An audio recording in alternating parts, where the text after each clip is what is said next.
आजकल भारतीय रक्षा क्षेत्र में एक नाम की बहुत चर्चा हो रही है, C-295। ये सिर्फ एक एयरक्राफ्ट नहीं है, बल्कि एक ऐलान है। तो आज हम यही समझेंगे कि ये मशीन भारतीय वायुसेना और हमारी रक्षा की कहानी को कैसे हमेशा के लिए बदल रही है। जी हाँ, ये है C-295 इंडियन एयरफोर्स का नया वर्कहॉर्स। लेकिन रुकिए, ये बस एक और प्लेन नहीं है। इसका हमारी सेना में आना, हमारी सैन्य रणनीति और हमारी औद्योगिक ताकत दोनों में एक बहुत बड़े बदलाव का संकेत है। तो सवाल ये उठता है कि आखिर इस C-295 में ऐसा क्या है, क्यों इसकी इतनी बात हो रही है। चलिए इसके हर एक पहलू को जरा करीब से देखते हैं। देखिए, सबसे पहली और सबसे जरूरी बात, ये हमारे पुराने दशकों से सेवा दे रहे भरोसेमंद एवरो विमानों की जगह ले रहा है। तो ये सिर्फ एक अपग्रेड नहीं है, नहीं, ये हमारी वायुसेना के लिए एक जेनरेशनल लीप यानी एक पूरी पीढ़ी की छलांग है। तो चलिए सबसे पहले बात करते हैं इस मशीन की। आखिर ये कर क्या सकती है, इसकी ताकत क्या है।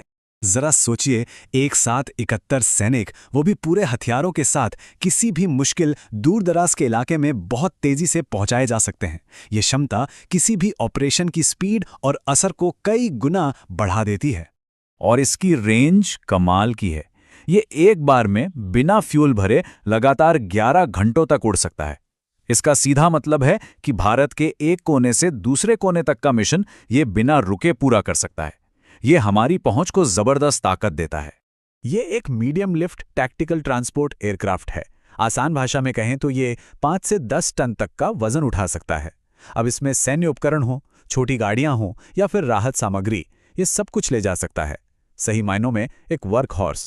लेकिन C-295 की असली ताकत और इसकी सबसे बड़ी खूबी है इसके कहीं भी उतर जाने की काबिलियत। इसे कोई लंबा चौड़ा पक्का रनवे नहीं चाहिए। कच्ची जमीन हो, कोई छोटी सी हवाई पट्टी हो या कोई उबड़ खाबड़ सतह, ये कहीं भी लैंड और टेक ऑफ कर सकता है।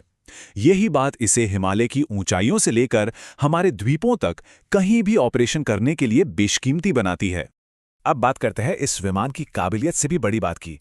ये सौदा सिर्फ एक विमान खरीदने का नहीं है, नहीं, ये मेक इन इंडिया के लिए एक बहुत बड़ा एक ऐतिहासिक पल है।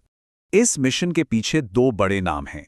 एक तरफ है दुनिया की जानी मानी एरोस्पेस कंपनी एयरबस और दूसरी तरफ है भारत का अपना भरोसेमंद नाम टाटा एडवांस सिस्टम्स लिमिटेड यानी TASL।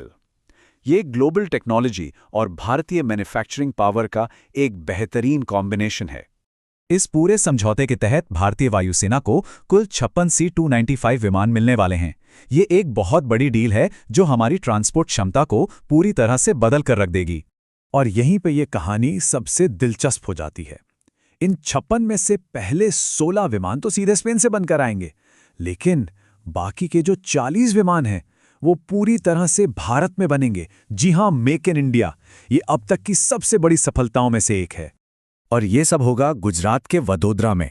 वहां इसके लिए एक बिल्कुल नया अत्याधुनिक प्लांट तैयार किया गया है। ये सिर्फ एक फैक्ट्री नहीं है, ये भारत के एरोस्पेस इकोसिस्टम का एक नया हब है जो हजारों नौकरियां और नई तकनीक लेकर आएगा। तो जैसा मैंने कहा था, ये विमान सिर्फ सैनिकों या सामान को एक जगह से दूसरी जगह ले जाने के लिए नहीं है, नहीं, इसकी भूमिका इससे कहीं ज्यादा बड़ी और जरूरी है।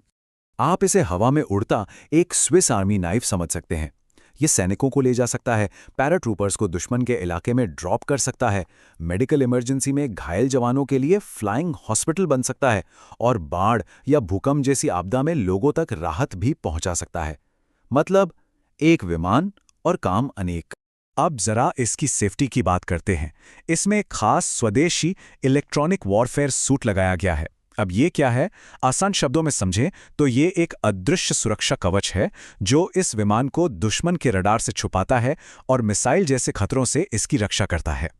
और सबसे गर्व की बात यह है कि ये हाई टेक सेफ्टी सिस्टम पूरी तरह से भारत में बना है। इसे बनाया है हमारी अपनी कंपनियों ने, भारत इलेक्ट्रॉनिक्स लिमिटेड यानी BLE और भारत डायनामिक्स लिमिटेड यानी BDL ने। ये रक्षा में आत्मनिर्भरता का एक बेहतरीन उदाहरण है। तो जब हम इन सारी बातों को एक साथ जोड़कर देखते हैं तो साफ हो जाता है कि C-295 की कहानी सिर्फ एक मशीन की नहीं है, ये आने वाले भारत की एक मजबूत तस्वीर है। ये बात इस पूरे प्रोजेक्ट के महत्व को बिल्कुल सही तरीके से बयां करती है। ये भारत की औद्योगिक और रणनीतिक ताकत का एक जीता जागता सबूत है। अगर हम संक्षेप में देखें तो इस एक प्रोजेक्ट ने 3 बड़े लक्ष्य हासिल किए हैं। पहला, इसने हमारी वायुसेना को और आधुनिक बनाया है। दूसरा, इसने देश में डिफेंस मैन्युफैक्चरिंग को जबरदस्त बढ़ावा दिया है। और तीसरा, इसने हमें अपनी रक्षा जरूरतों के लिए और ज्यादा आत्मनिर्भर बनाया है। इसलिए अगली बार जब आप C295 को देखें या इसका जिक्र सुनें तो सिर्फ एक विमान को नहीं बल्कि एक आत्मनिर्भर और शक्तिशाली भारत की तस्वीर को देखें। C295 तो एक शानदार शुरुआत है। इसने आसमान में तो अपनी जगह बना ली है, लेकिन अब सवाल ये उठता है कि जमीन और समंदर पर भारत का अगला गेम चेंजर कौन होगा। भविष्य वाकई बहुत रोमांचक होने वाला है।